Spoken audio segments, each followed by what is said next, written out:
gulam ant pilvo, atsiremiam alkūnėm į grindis, kojų pėdas stačiai ant pirštų ir ištiesiam vieną liniją, užpakalis ir petys tiesia flange.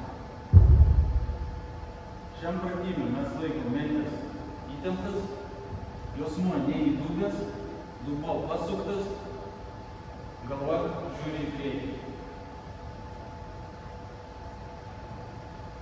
Svarbiausia užduotis čia nepralenkt, užpakalį nekelt į viršų ir apačią ir laikyti padėtį vienoje vietoje, nesvyruojant į priekį ir atgal.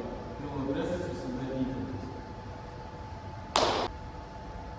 Atsispaudimų padėtis. Rankos delnai yra pečių ašyje.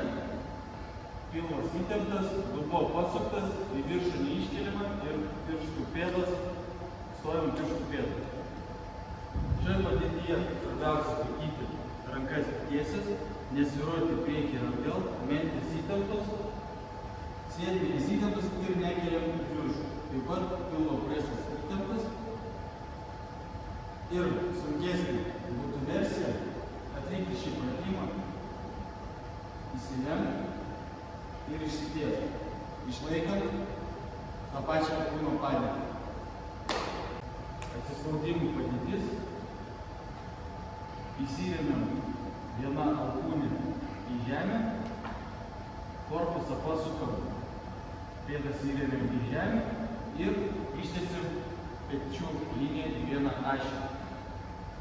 Pilvo presas įtemptas, mentė įspausta, sėdmenis laiko savo padėtį. Būtų sudėtingesnė šio pratimo versija. Galima taip pat pastovėti ant kitos rankos, pakeičiant kojų padėtį.